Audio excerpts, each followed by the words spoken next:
Welcome to LOA Today. I'm Walt Thiessen here with Linda Armstrong and Carlos Balasquide on this Friday, November the 2nd, 2018.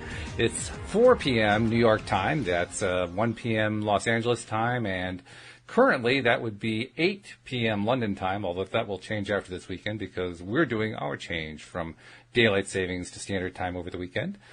So with that very complex introduction, hey guys, how you doing?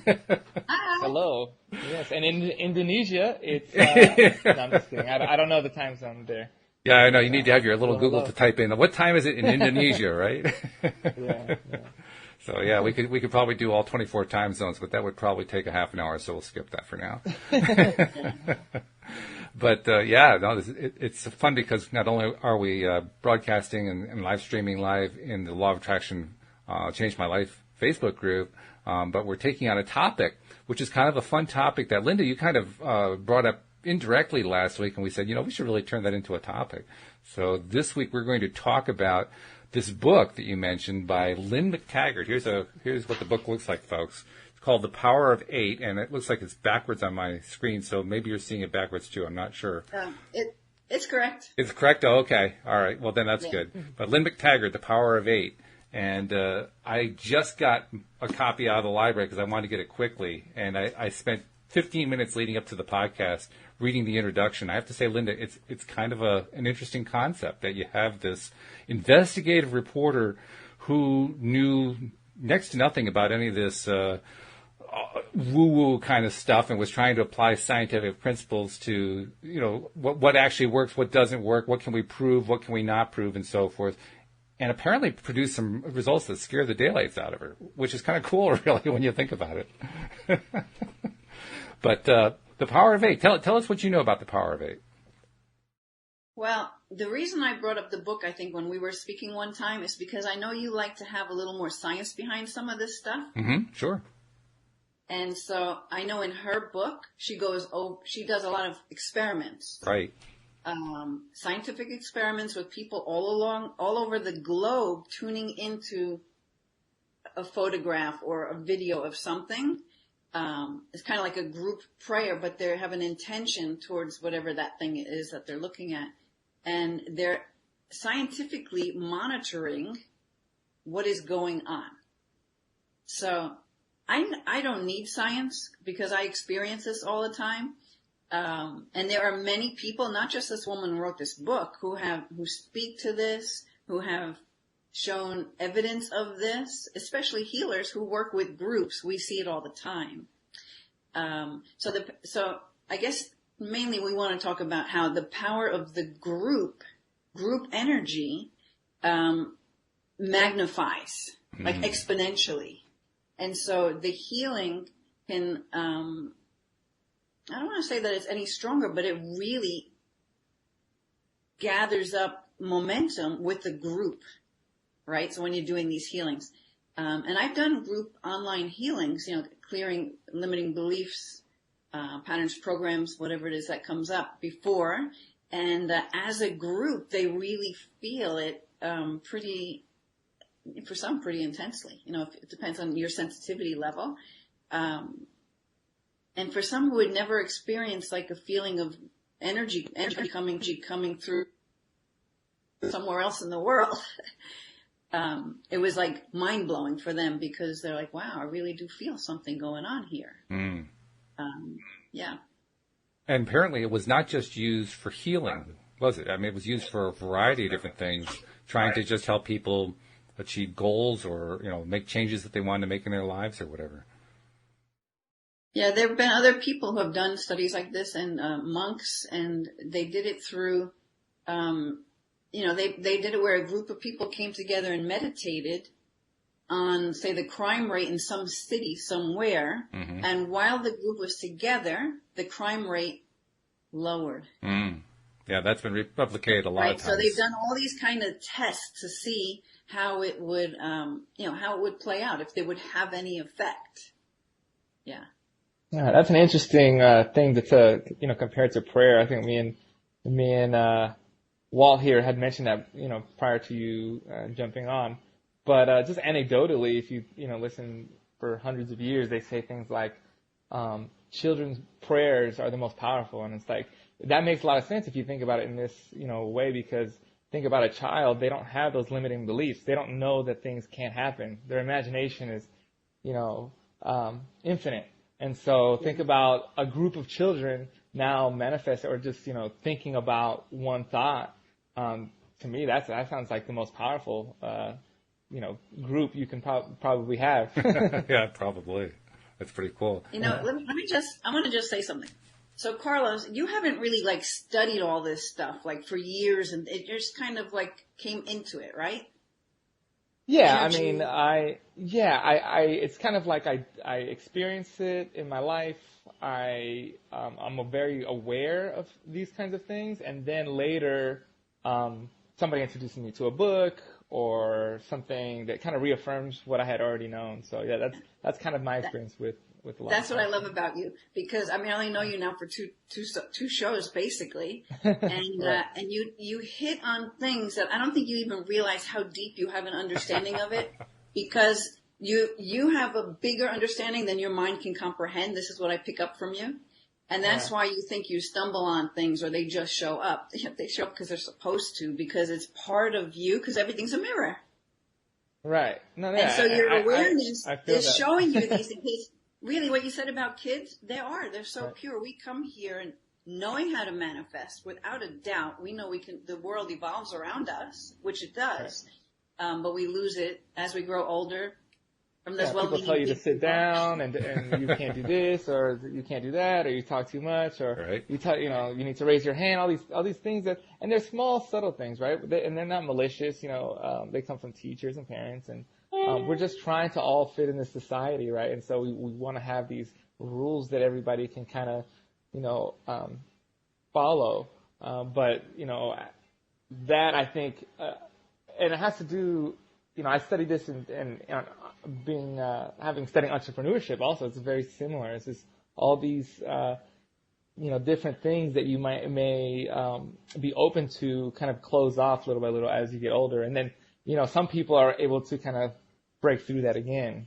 I'll give you a really simple example of that, because I lived in California for a while, for 7 years, and I was I guess I was 26 maybe when I went out there. And I had my son by the time I was 30, and then I moved back to New Jersey, New York. I'm in both states, but I remember coming back to visit my family. I already had my son, and I'm already in that mode, and I'm already awakening to all this stuff. And I was at like a party, and one of the little kids went and touched something on a shelf. And everybody, not just the mom, the whole freaking room is like, don't touch, right? Like shouting at this little kid, and the little kid's just curious, right? And it's like trauma. That's trauma. Right. You take that with you. Yeah. And you don't even realize, As simple as that. That right there is a program. Okay, hold on. It's not safe for me to explore things. What I want doesn't matter, because those big people over there said don't. Right. Yeah. Yeah. It's true. That's what we get programmed with, and then we spend the rest of our lives in therapy or in law of attraction circles with coaches trying to figure out how to get rid of it. Right, exactly. Deprogramming, like the Matrix. Which one are you going to pick, the blue pill or the red pill? And it can all be deprogrammed. And yes, we do live in a matrix. I did a video on that. Yeah, it's all a program. We're just running programs, patterns of programs in the computer. So we can just, wise up to it. And then pull some out, reprogram, which is what I think we might do next week in the next group. That's true, because we thought about taking this concept that McTaggart explores in her book, The Power of Eight, and creating our own Power of Eight group. So we'll start putting out the message now, and we'll keep interspersing it into the podcast. But if you'd like to be a part of our group, we're going to put a group together, and next week, I'm not sure exactly what we're going to try to do. Maybe we'll try to help heal somebody, or we'll try to help improve somebody's life in some way or something. But we want to try to do the experiment and see what happens if we're all concentrating our attention and our energies on one person. So if you'd like to be a part of that, or maybe you want to be the subject of it, maybe you want to be the one that everybody's helping out, Either way, either send us a note, or if you're currently listening in the Facebook group, the Law of Attraction Changed My Life group, just post something in the comments section. If you're listening to the podcast, depending on where you're listening to us, you can tweet us something. You can send us a note by Facebook. You can use the form on the website. Whatever way you want to reach out to us, reach out and say, hey, I'd like to be a part of the group that's going to try to be a group of 8 to influence somebody else's life for the better. And we're hoping that we can get enough people together to actually do the experiment next week. So, okay, Linda. But I was actually thinking to do it in a different way, not to just focus on one person for one person's healing, the way I do it in the book. Okay. I thought each one who is there can be a part of it. Sure. So, because what I was thinking to do is in the group, work on a couple of, teach you how to muscle test for beliefs to know if you have it or not. And I had a list of beliefs because I thought we might be doing this week. So I'll go over the list of beliefs and I don't know if we can get to all of them within the hour. It depends on what happens as the energy starts flowing and as things are clearing, and I might be hearing messages about where to go. I trust that over my list of what we might do. So I'll just read my list of what I'm thinking that would be cool to do, especially for this group, is to test these beliefs. Okay. The law of attraction works for me.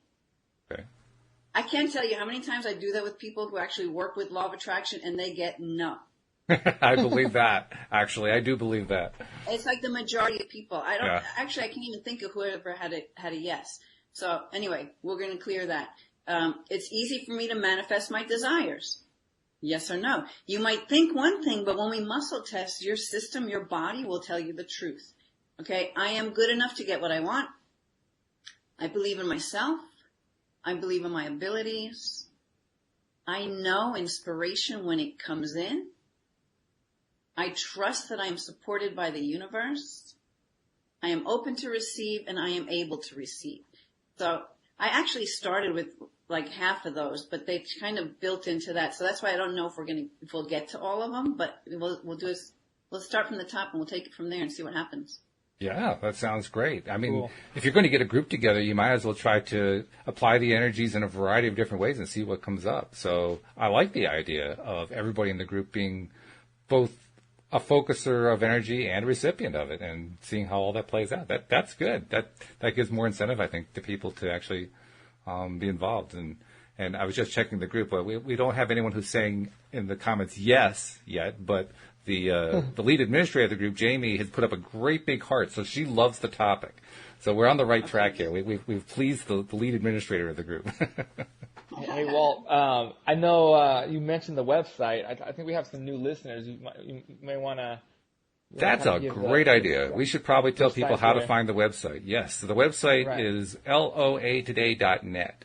And in fact, Carlos, I wanted to tell you something I've been thinking about doing. Sure. I created a special page because you mentioned recently that I think it was your parents or somebody that you knew had tried to subscribe to the podcast and run into difficulties that were unexpected. They kind of got defeated by the whole process. And I was thinking about that, and I've been thinking about different ways to try to simplify it, and came up with the idea of a special subscribe page that I may even turn into the homepage, which basically just has 3 things on it: a subscribe using an iPhone, a subscribe using an Android, and a link back to the main homepage of the website. Figuring if we send people there, that will probably simplify the process somewhat. Right. So, and we can then also put that link on the Instagram and on the Facebook. Absolutely. Yeah. One click away. That's a good idea. Yeah. Trying to make it easy for you guys to subscribe and to get your daily dose here. Exactly. No, I'm totally on board with that. And I love the fact that you put it in. You put the idea in my head. I like the fact that you did that because I've actually been an advocate of the one-click approach for quite some time. But when it comes to me actually doing the work on LOA Today, did I apply it? No, I didn't. So it was nice to have the reminder. Like, thank you for reminding me. Like, oh yeah, hey, that's a good idea. Why didn't I do that? So thank you for that. It's funny, knowing something doesn't necessarily mean that you'll take action on that thing. That's exactly right. Funny. Yeah. Because sometimes, you have to be reminded or what have you. But yeah, so we're working on this stuff. I love what you say too, because that's like walking your talk. A lot of people can preach stuff, and then when it comes to themselves, they don't apply it as much. Oh God, yes. I can't tell you. That's your point, right? You said absolutely. Oh, sorry. I was saying. I mean, I can't tell you how many times I've talked about something with a co-host on the show and then realized 3 weeks later that I don't apply it. I mean, we're talking like regular, normal behavior. Okay. Or maybe you just caught yourself that time, which is good because that's all it takes. You catch yourself, you have the awareness, you're like, oh, okay, I gotta start stepping into this. Mm-hmm. Yeah? Well, I think that's the gentler way of saying it, so I appreciate your way of saying it.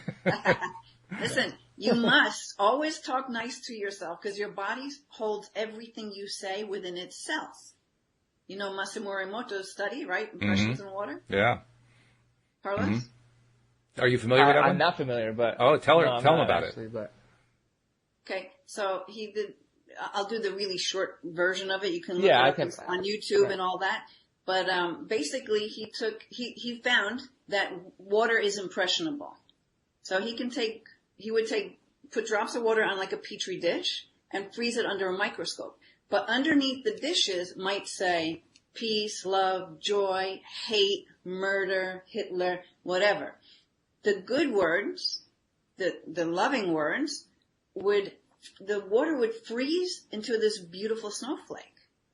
But then on the dishes that had the water with the not so nice words would have like these ugly, disgusting looking frozen shapes.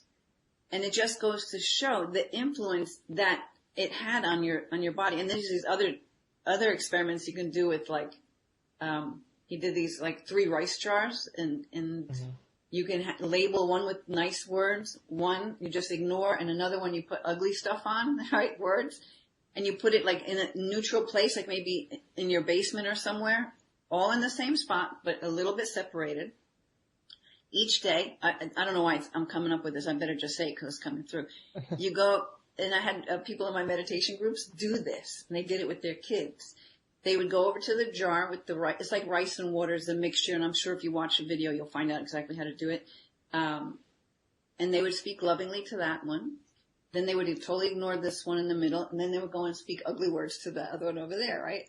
So and there was a period of time. So the rice with the nice words, it did change, but it was just like a little yellowy looking, like not ugly or anything, just like discolored. The ones where you talked hateful stuff to it was all like brown and decrepit and like, looking like it's going bad, right? But the one that was ignored, the worst. The worst out of all 3 had no energy going to it, right? And that just really deteriorated. So it's a pretty interesting study. But basically the reason I'm saying all this is people beat yourself up all the time, right? Call yourself an idiot and all that kind of stuff.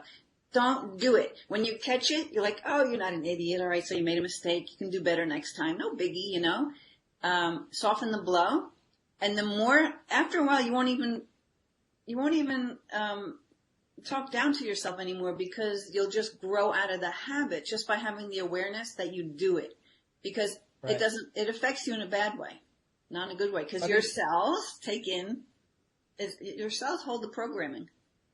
Yeah, that's a science. I mean, that's all rooted in science too. I think if you think, we're the conduit, right, of energy. And if you think about, people do this all the time. They talk to their plants, and their plants grow up and be, beautiful. And it's again anecdotal, but it's something that's been going on for years, hundreds of years. And so, just thinking of things like that, and you don't want to amplify. We're mostly water, right?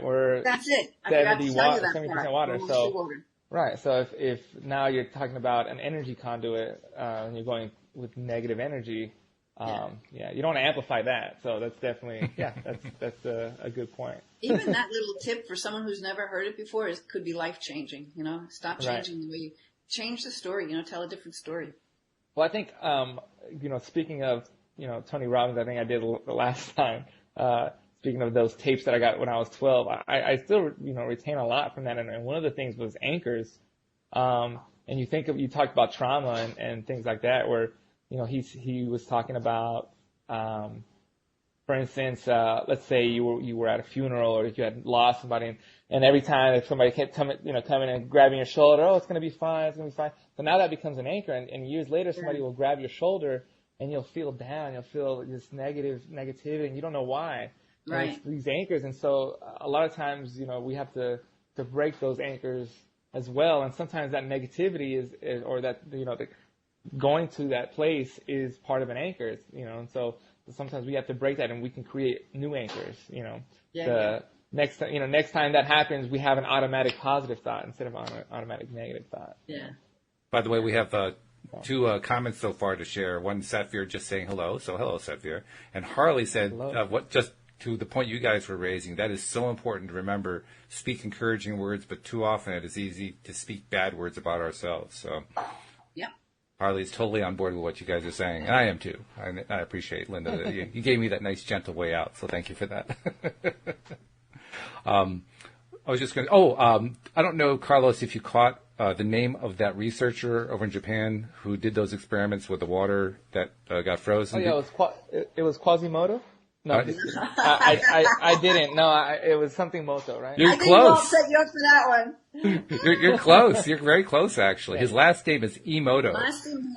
Masamuro Emoto. Emoto, and I love his last name because of the similarity between emoto and emotions. So that's the way I remember it. Emoto and emotions, right? Yeah. That's a great way to remember. Yeah. So, yeah, it's fascinating. He did a whole book, or somebody wrote a book. I'm not sure if he wrote the book, but there's a whole book about all the studies that he did, and included pictures. All the photos are in there. Pictures. Yeah. I think you can actually find that online, too. I'm not sure. I haven't checked into that, but I think that they're all available online. Yeah, it's everywhere. Yeah. It's everywhere. Just put his name in there. There's also those other studies, and I can't think of anything in particular, but where they have like a speaker and they put salt on it, like a pile of salt on the speaker, and then they play particular music. So like if it's classical music, it forms pretty shapes from the vibration of the music. Huh. And then you put heavy metal on, and it's like, yeah, that's what sound. With the vibration through the frequency of the sound, the way the music comes through. Yeah. That's interesting. So it's been done in lots of different ways, but the Emoto one to me is really important because I know that we carry the energy within ourselves that is blocking us, and it needs to be released from our body. I mean, our body is the vehicle we travel the planet with, right? This is we're true. Spirit. We're just like temporarily in this body.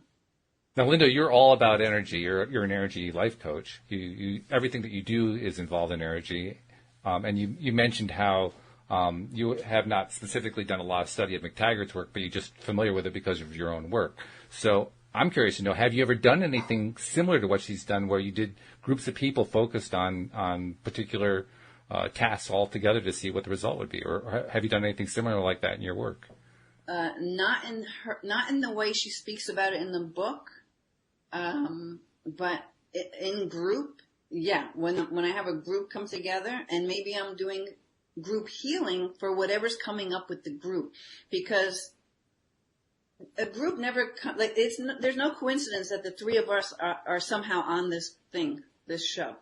Like if some energy is supposed to come together, it'll come together. So sometimes you go to like a group meeting of something and you're like, oh God, I don't think I belong here. But if you're there, you belong there. There's something you have to contribute, and there's something you're going to get from this interaction. Energy comes together with a purpose. So, if I'm doing a group session, like I did one this morning, and actually we were picking cards to start with.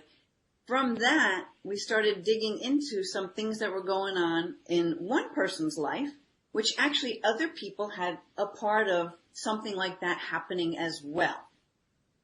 So then I can go in and do clearing around that. And it works for everybody. So I'll go and we've talked about that. We've talked about that a bit because you did that one session for me and did some clearing with me. And so we kind of defined what clearing was all about in that. But let's reiterate that. What does it mean to say that you clear something? What is that? You delete it from your system. Okay? So look at it like a computer. We're pushing the delete button. I'm just not good enough. Delete. Let's reprogram it with, I am good enough. I value my talents and my gifts. I'm free to express them to the world. A lot of times people, it's not, well, especially healers, we have to do a lot of clearing around it's safe to be seen for our gifts and talents. Why? Can you guess? Well, there's also probably a lot of pushback. There's a lot of scrutiny and pushback. Well, going back many lifetimes, we're witches, right? Well, sure, yeah. Misunderstood, killed, burned at the stake, stoned, mm-hmm. you know? I mean, so there's fear. If I let this out, I mean, you have a timeline, which supposedly all happens at the same time anyway, past, present, future. So there's these experiences that you're holding still in your system, right? We love the good stuff, but the bad stuff can get in the way. So you might want to get out there in a big way and share your talent, but there's some program saying, no, it's not safe. Remember you did that when you were in your 8th grade class and you spoke to the whole class and everybody laughed at you? It's not safe, right? So we want to find those things and release them. So the way I release them, I basically work through your body, depending on where I'm guided, and I have you really clear like vows, oaths, decisions, trauma, energetic ties, and you'll feel the release in your body. But we're not going to do a show on what I do, right? We already have one of those. We do. Look it up. So I don't want to go off on that tangent. But did I kind of answer the question? Yeah, I think so. And you also brought up a couple of interesting points. First of all, you alluded earlier to the fact that there are so many people who, if you do the muscle testing with them and they're already law of attraction devotees, you find that their bodies don't actually believe, right? Or I'm not quite sure how you phrased it, but the gist of it is that the truth of the matter is deep down they really do doubt, which didn't surprise me in the least. I wouldn't be surprised if I test that way too, simply because. What's that? You want to test it right now? You want to test it right now? Okay, well, let me finish my thought first, and that way we'll have something to test against.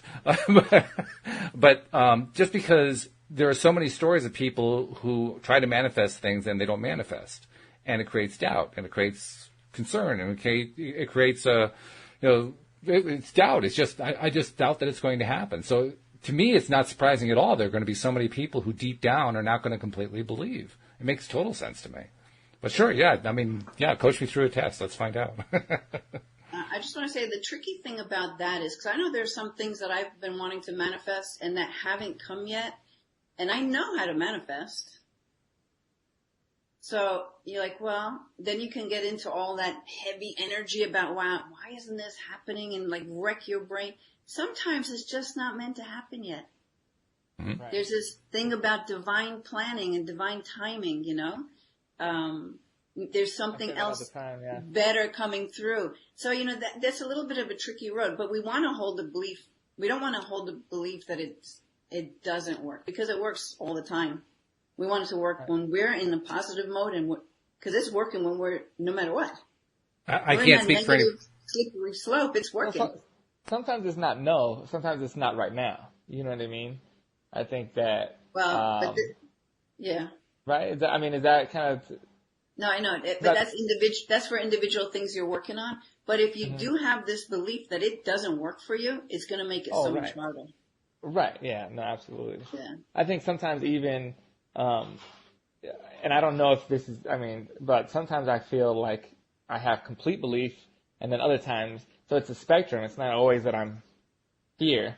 You know what I mean? There are times, and even, although I think, on Tuesday's podcast, we talked with Walt and Alex about, things that we've manifested in the past and how those things should really give me kind of solace in the fact that I can continue to do so. But then, when you're in the mix or things are kind of going, sometimes that we forget those things. And I think Tuesday's episode is very important just because sometimes in reflection, we can see, oh, okay, what was I doing in those times? And we talked about, controlling the things that we can control, like diet and like exercise and sleeping and meditation and everything that's in our control. And that helped to kind of clear up and bring that good energy in order to manifest. And I think that sometimes when I am in a doubtful mindset or something, you know, having that reflection on past successes, you know, with the law of attraction really helps to kind of free that up, you know. Yeah.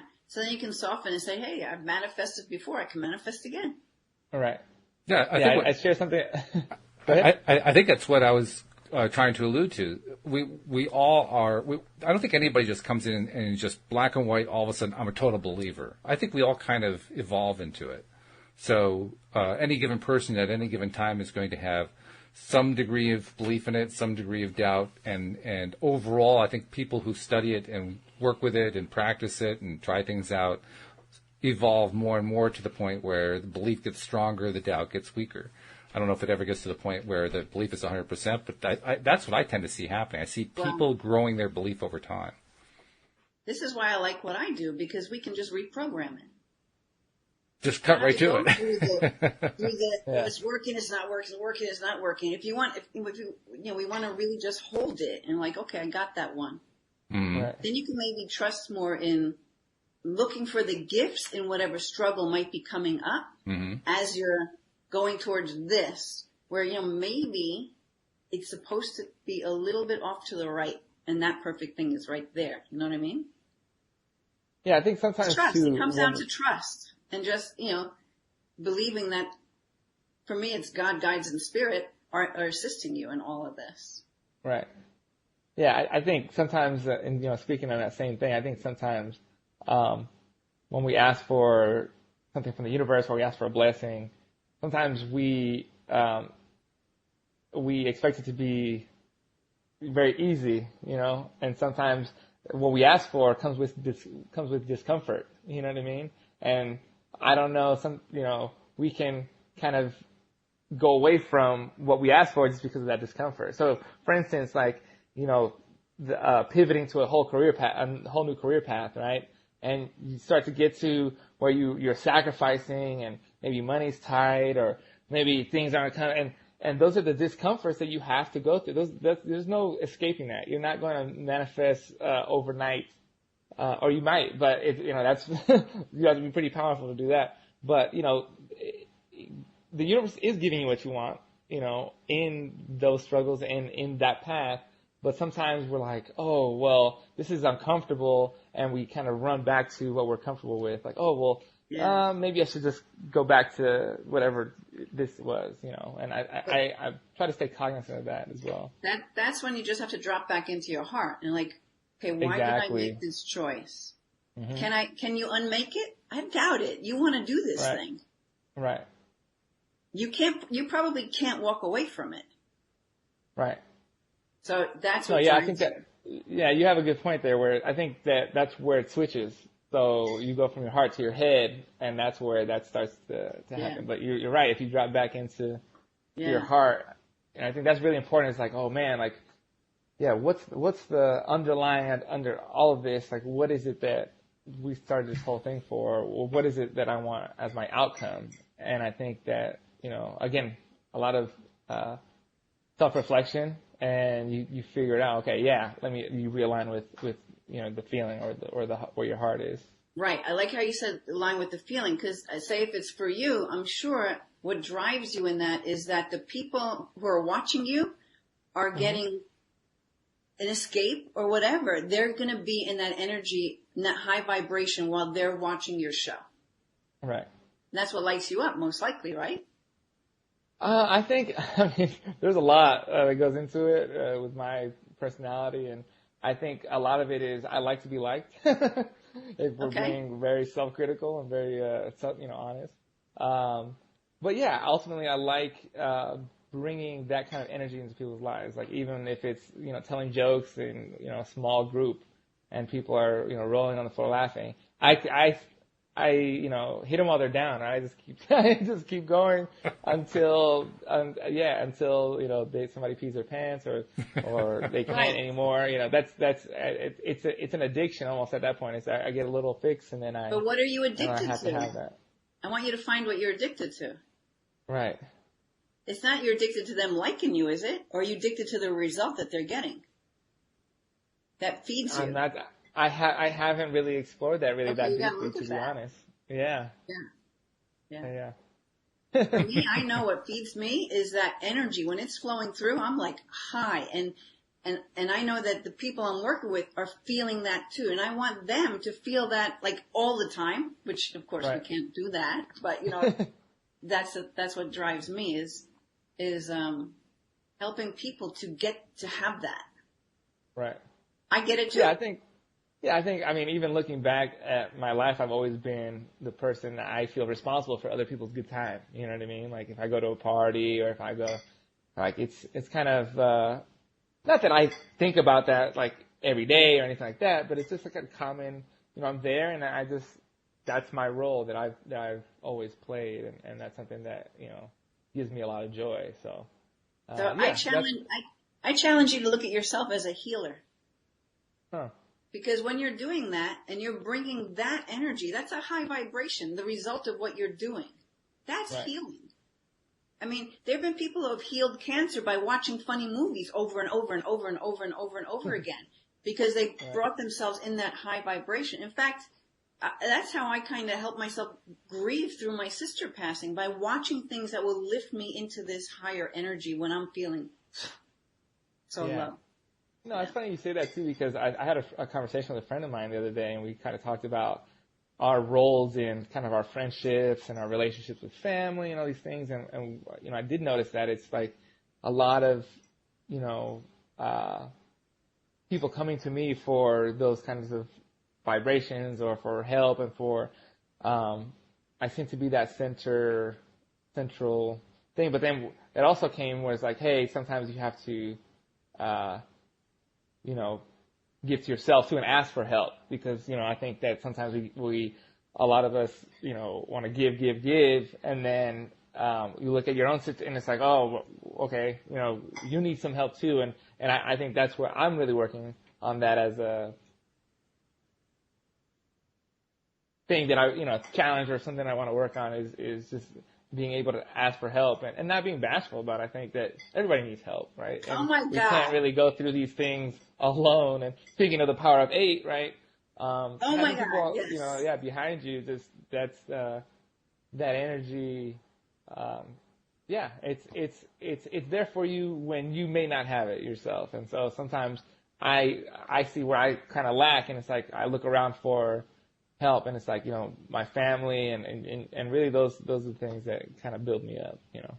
Well, you just kind of proved something again. You didn't even know you did it. Street magic. Okay, so right now you just brought up giving and receiving. Right. Okay. I just released my video on giving and receiving today before the show. Oh. In my meditation group this morning, what was the topic? And it's just on the fly, whatever comes up, giving and receiving. Yesterday I watched a video from someone that I like to pay attention to, and it was this person's energy update, which spoke about, he said the same things I said in my energy update that I released like 2 days ago, and he also was talking about giving and receiving, which is the one I released today. So when things, if you ever notice, things happen, it's in the field. You're picking up on energy within the field. Now, you had no clue that I was talking about this stuff for a couple of days, but yet here it is showing up for you. Right. That's how energy comes together. It was thank you, Spirit, because it was a perfect example of that kind of thing coming together. Right. Yeah, you kind of hear things when you need them, or it's in the field. Things come to you when you need them, for sure. And the really big thing about what you said about giving and receiving, it's so easy for us to give, it's hard to receive. We have to get over that, because if we can't receive like a compliment, I used to deflect compliments left and right. I couldn't take them in. Or you can't receive, someone asks you to do them a favor, you put out $20 for them on the way to their house because they just needed this thing, and then they want to give it back to you. You're like, oh, no. If you can't receive the money back for the favor the guy asked you for, like these are just examples, right? Mm-hmm. How can you receive from the universe? Right. If you can't receive simple little things in your life, how can you receive these things you want to manifest? So that's really important to look at and pay attention to. When are you not allowing yourself? And even when we're talking about this in the class I did this morning, somebody said something to one of the girls, and immediately she deflected it. And I'm like, are you going to take that compliment or are you going to reflect it? And she's like, oh my God, I didn't even know I did it, right? Yeah, no, that's very true. Compliments I love, so keep those. You can take them in. All right. I can take those for sure. No, but it's the help that I'm really working on. But again, that's all growth and moving forward in this journey. Well, you are worthy of receiving help from others. Well, yeah, I appreciate it. So you want to learn how to muscle test? So that let's do it. Because like next week, I would love it if whoever decides to join live, even if it's in the replay, if people would test themselves for the different beliefs. Yeah, let's do it. Okay. So Walt knows how to do it because I've done a session with him before. Mm-hmm. You remember, right, Walt? Oh, I remember. Okay, there's 3 ways to muscle. And muscle testing, like, chiropractors do it. They push on your arm to see if you're weak or strong. Like, your body will tell you, your energy system will tell you what's going on. So there's a couple of ways to do it. I can see myself small in the corner.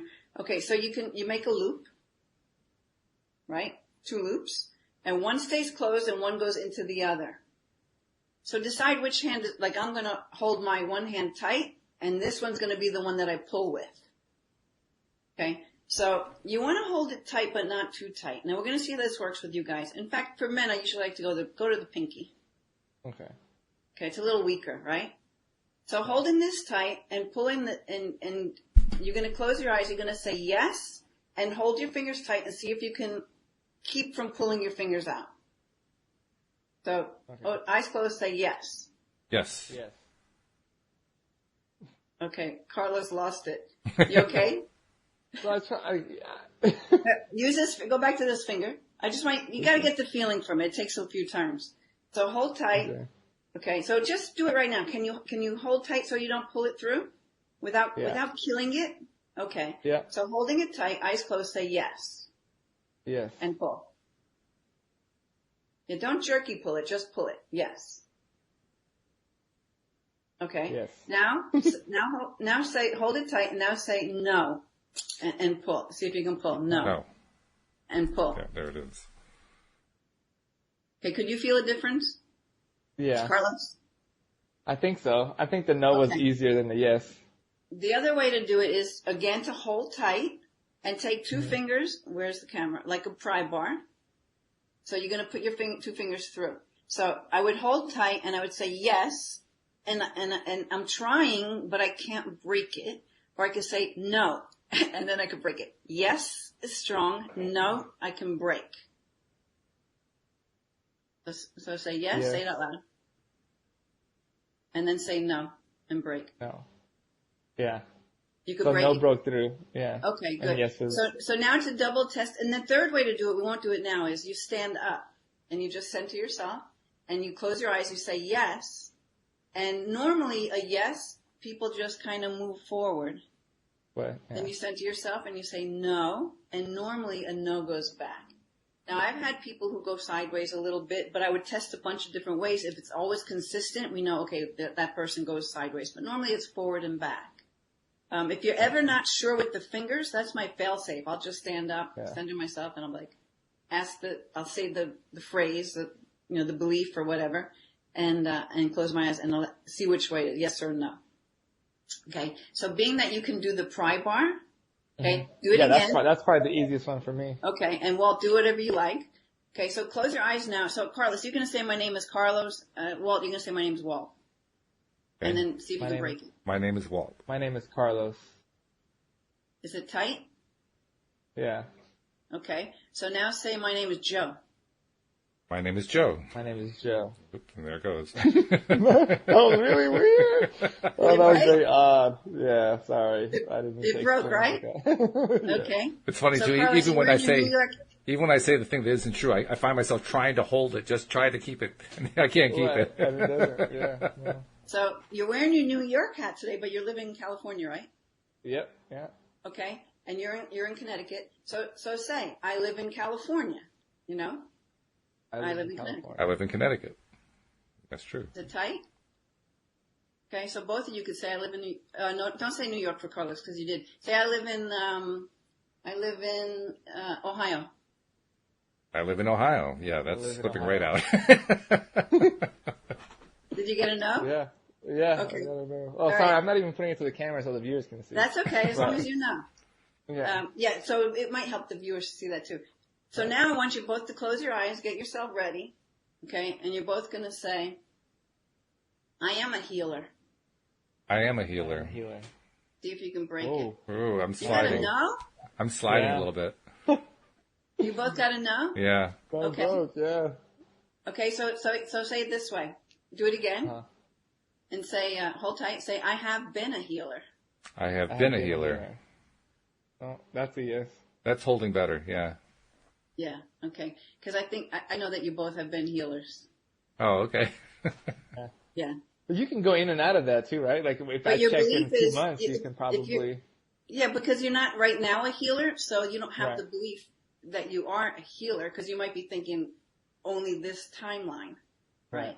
Oh, okay. So that's the thing too. You gotta make sure you ask, because it's only a yes or a no. So sometimes, like if ever use a pendulum, if I ask my pendulum a question that can't be answered with a clear yes or no, it just like shakes. It's like, I don't know the question. I don't understand. Right. But if I phrase it to where it can only be a yes or a no, then I'll either get my yes or my no, you know. Who knew that you could make a pendulum nervous? That's pretty cool. Well, I don't know. That's the way I interpret it, because it starts bouncing. That's pretty wild.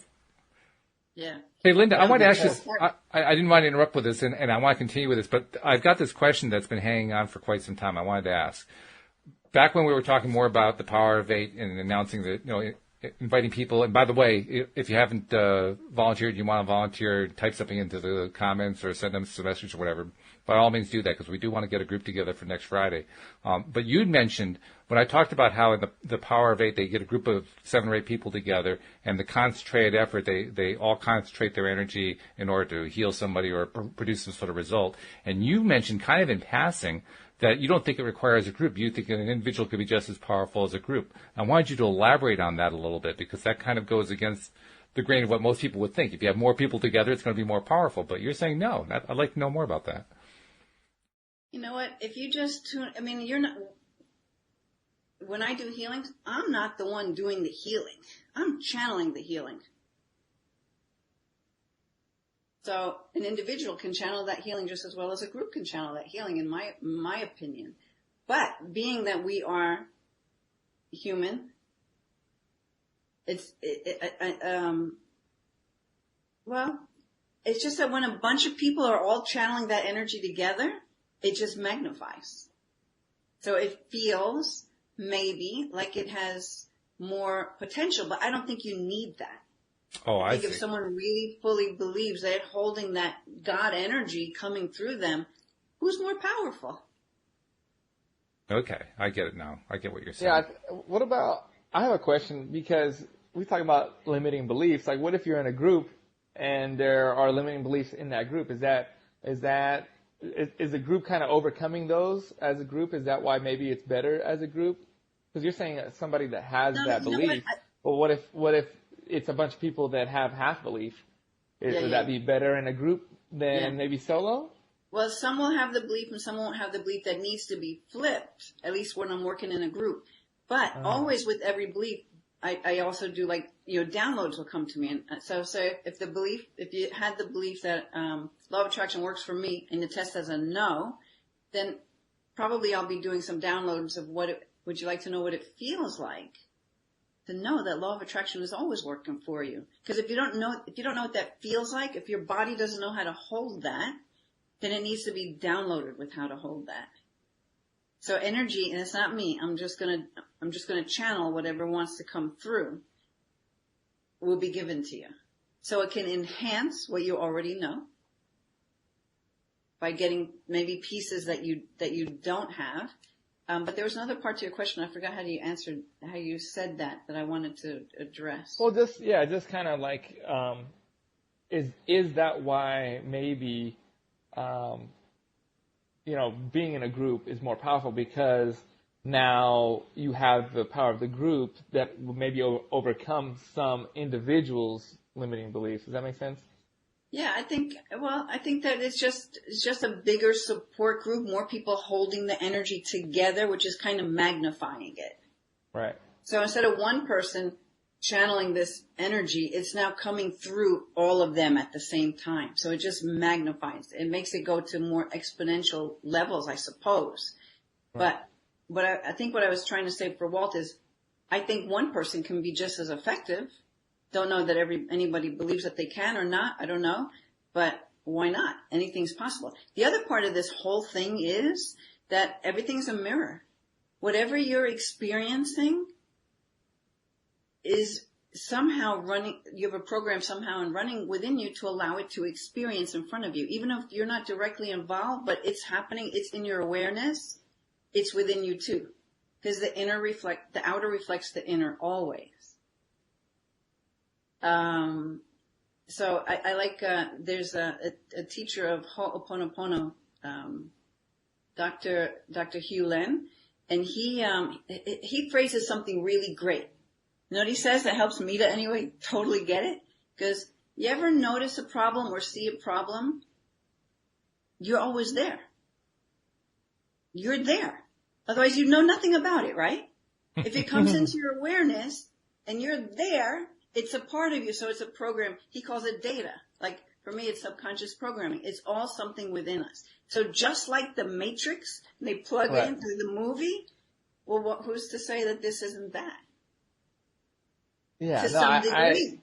Right. No, I believe that. I think I have a friend of mine who always says things like that, and he'll just stop me, right? Like, well, we'll be walking around, and he'll say, "Hey, Carlos, you know how I know you're supposed to be here?" And I'll say, "How?" And he'll say, "Because you are." Yeah. and that'll just remind me. No, and it's funny. We'll play, like that with each other, but that's kind of a reminder to to each other that not to live life intentionally, right? To not take anything for granted. So it's like, why are we here? Like, oh, we ran into so and so. Well, why is that? And just kind of, and not that you have to really scrutinize everything, but just kind of be aware and just have that awareness. And hey, I met this person and they, know this, or they like to do that, or why did I meet this person? I feel like everybody I meet, there's a specific reason, and later I find it out. And sometimes it's not for me. Sometimes it's because it's for them. And I think a lot of times we look at stuff like, oh, what's the reason? It's selfish. Is it selfish? Like, oh, what's this supposed to do for me? Or what, but sometimes people are brought into our life for us to help them out, and Yep. I think that's also important to kind of realize. I think we kind of did a show on that, right, Walt? Mm-hmm. It was either maybe the Matrix show or something. Well, I'm not sure if we did a show on the Matrix, but we talked quite extensively about the Matrix, yeah.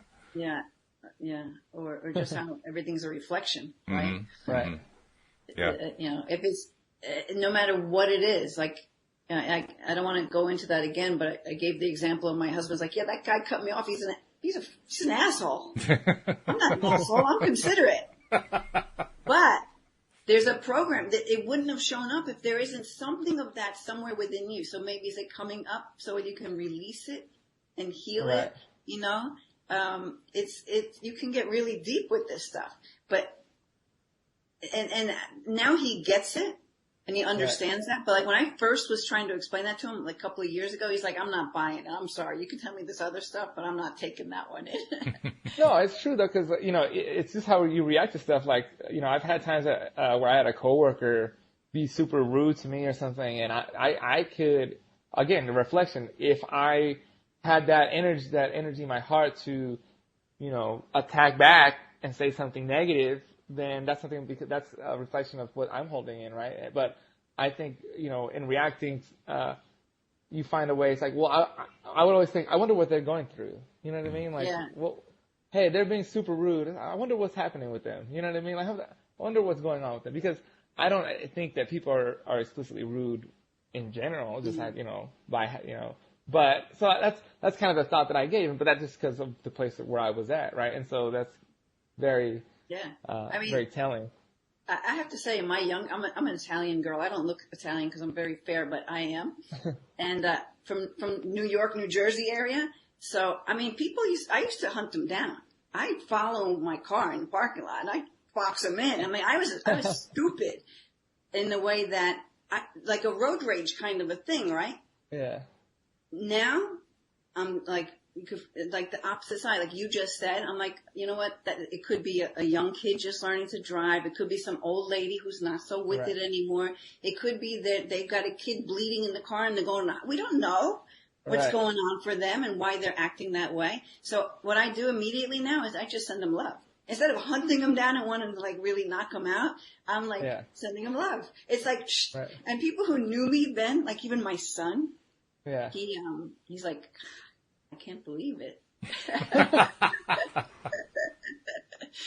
He remembers, like I think he was like 8 or 10. He'll say, like, you used to never curse, but then all of a sudden you're cursing at everybody on the road, and if you like he saw it. Like I flipped a switch. Like maybe in my mind I'm like, he's freaking old enough now. You know, I don't know, but now I don't do that, and I try not to use that kind of language that much anymore because it goes into your body. Those words aren't good for your body as you're saying them, right?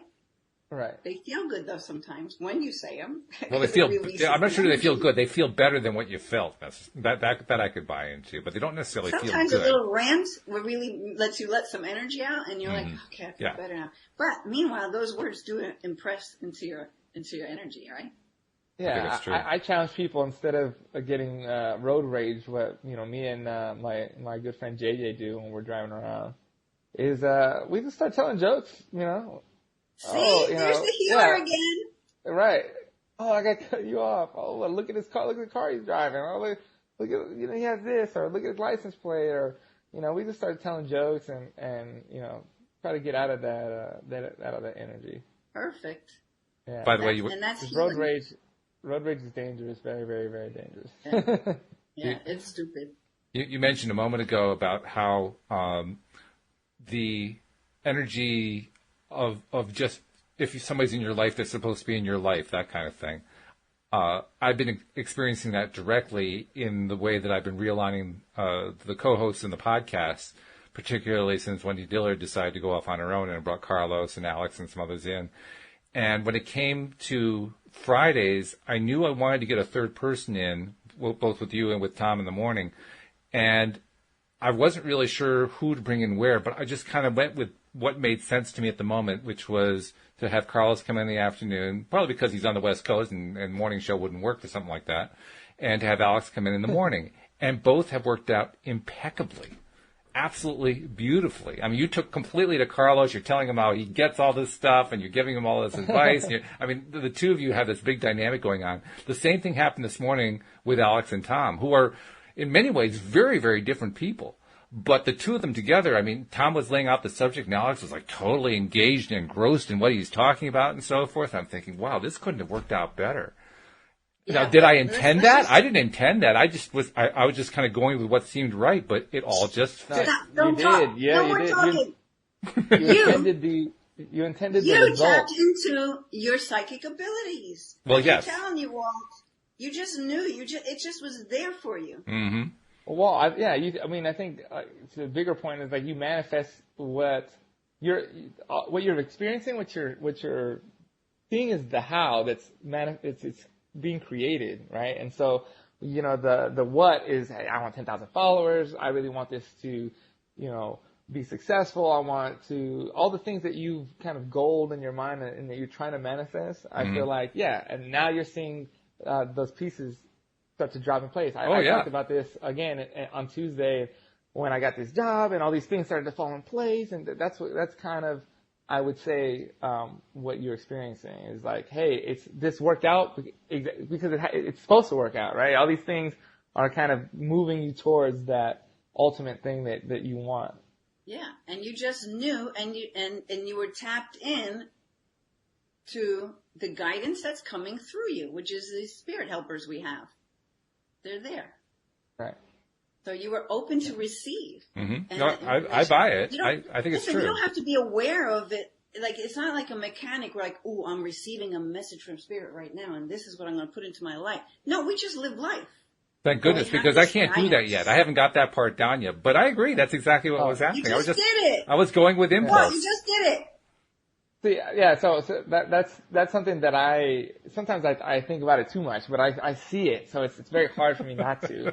You know, when you talk about this, and you know, maybe what I was going through when I saw this Facebook thing, and hey, this guy's looking for comedians to help host, and hey, it's on the Law of Attraction. I love the Law of Attraction. This is perfect. And then you get lined up with you guys, and honestly, just since I've been speaking out about it, because I talked about this about the Law of Attraction to my dad and to my sister and to my brother and, a friend here too.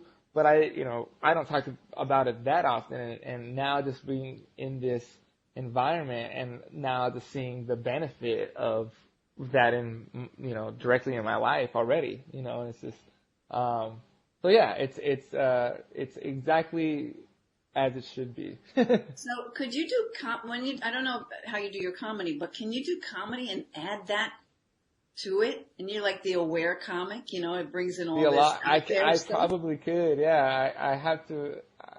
That's why I honestly like these conversations, because again, I'm reaffirming things that I kind of know in my heart, and so I talk about them to my heart. But that's the thing, is when you talked about it already. It's like healers wanting to be quiet. It's like, for me, it's because I don't know them for a fact, because they are stuff from my heart. Like I speak to them with people that I connect with in that way, but not maybe necessarily out loud. And so this is kind of helping me with that as well. And just to learn more of the structure, or more of the, hey, this is how these things work. And so now I can match those things up with kind of what I know and be able to speak to them. It's just called confirmation, but right. You don't need it.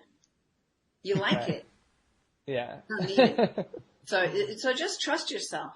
I mean, right. I think I've started, actually, my psychic nature has expanded more since I finally started to just let it be and stop looking for confirmation or second guessing it. Because that just gets in the way, right? Yeah, no, that's a good point. It's true. Yeah. But Yep. you know what? It's easier when you get a bunch of confirmation. You're like, oh, I had this thought pop in my head and it meant something to that person. I guess I did tap in, Right. So, it does help. It gives you confidence, right? The more you Absolutely hear the it does. synchronicities and you see something and it's like, I already knew that. Okay, I do know something. Yeah. I was actually listening to T.D. Jakes. I don't know if you know who that is, a pastor out of, he was one of these mega churches out of Dallas. But I really like listening. He makes a lot of good points. And something he was talking about the other day was kind of similar to this, what I had talked about earlier, whereas you want to manifest this dream, and it's easier to kind of go back to the comfort, right? And so he talks about a lot. Now I'm losing my train of thought. That's what I'm trying to get into this.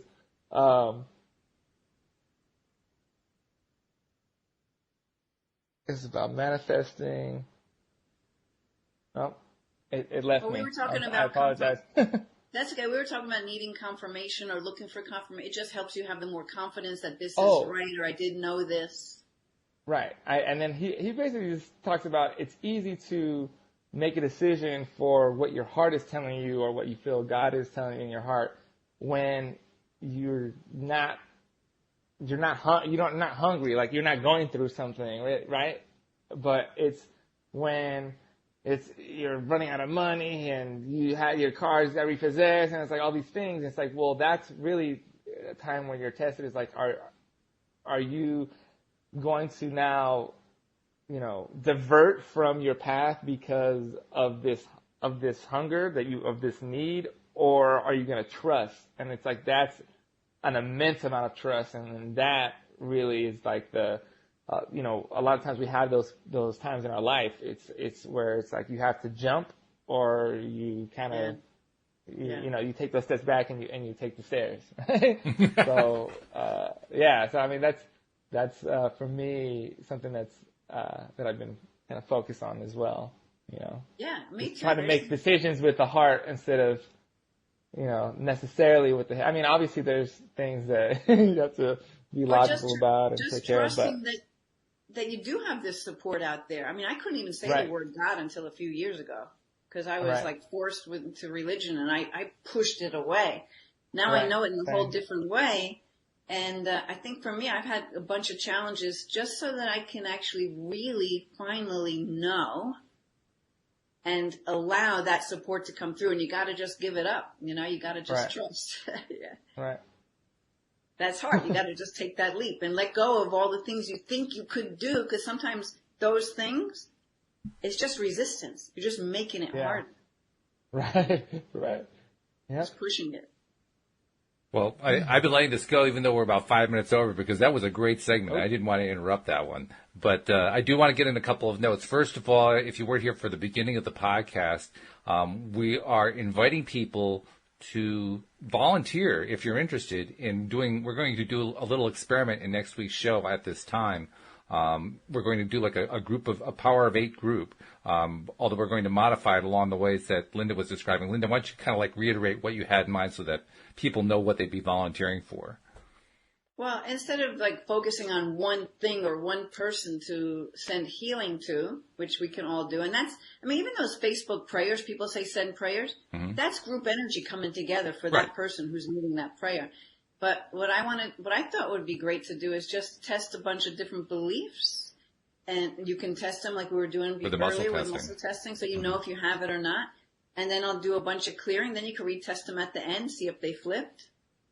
They usually do. Yeah. Yeah. So anyone who's interested in doing that, if first of all, if you're listening to either the live podcast or the replay in the Facebook group, The Law of Attraction Changed My Life, just post something there and we'll see that. If you're one of our regular podcast subscribers, just send a note to us. Send it through the website, through the contact form. You can just send an email to me. My email is walt@loatoday.net.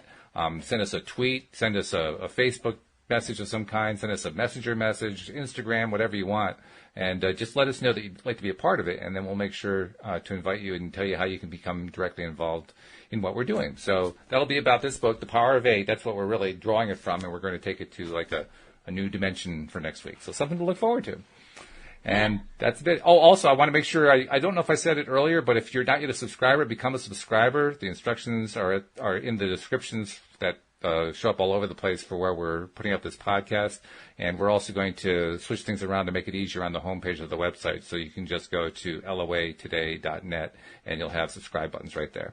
And be sure also to keep sharing out there because the sharing is how more people find out about where to get their daily dose of happy. Linda, Carlos, this has been great. This has been as good as usual. I mean, this is our second show as a threesome, and I mean, we're already like, we're like this. Now it's just a question of where it's going to go from here. It's going to be good. But no, thanks for doing the show, and guys, have a great weekend and such. All right, great guys. See you. You too. Bye. All right, and we'll see you all next time. See you all next time here on LOA Today. Bye. Goodbye, everybody.